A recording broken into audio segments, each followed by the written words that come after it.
एक बार की बात है, राजा अकबर व बीरबल दरबार में बैठे कुछ अहम मामलों पर चर्चा कर रहे थे। तभी बीरबल ने अकबर से कहा, मुझे लगता है कि ज्यादातर पुरुष जोरू के गुलाम होते हैं और अपनी पत्नियों से डर कर रहते हैं। बीरबल की यह बात राजा को बिल्कुल भी पसंद न आई। उन्होंने इस बात का विरोध किया। इस पर बीरबल भी अपनी बात मनवाने पर अड़ गए। उन्होंने राजा से कहा कि वे अपनी बात को सिद्ध कर सकते हैं, मगर इसके लिए राजा को प्रजा के बीच एक आदेश जारी करवाना होगा। वह आदेश यह था कि जिस पुरुष के अपनी पत्नी से डरने की बात सामने आएगी, उसे दरबार में एक मुर्गी जमा करानी होगी। राजा बीरबल की इस बात पर तैयार हो गए। अगले ही दिन प्रजा के बीच आदेश कराया गया कि अगर यह बात सिद्ध हो जाती है कि कोई पुरुष अपनी पत्नी से डरता है, तो उसे दरबार में आकर बीरबल के पास एक मुर्गी जमा करवानी होगी।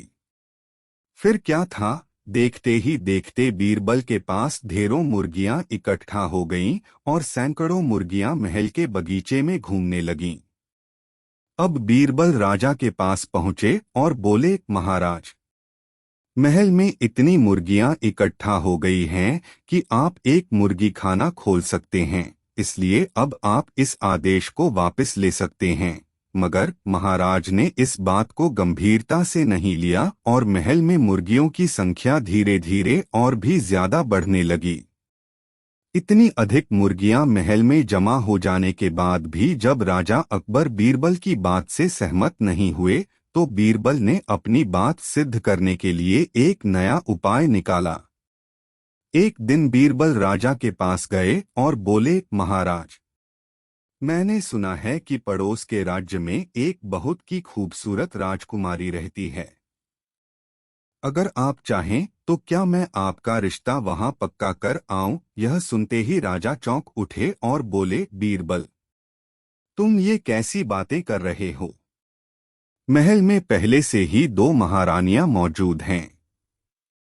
अगर उन्हें इस बात की भनक भी लगी तो मेरी खैर नहीं होगी। यह सुनकर बीरबल ने तपाक से जवाब दिया, चलिए महाराज, फिर तो आप भी मेरे पास 2 मुर्गियां जमा करा ही दीजिए। राजा बीरबल का ऐसा जवाब सुनकर शर्मा गए और उन्होंने अपना आदेश उसी वक्त वापस ले लिया। हमने कहानी से क्या सीखा?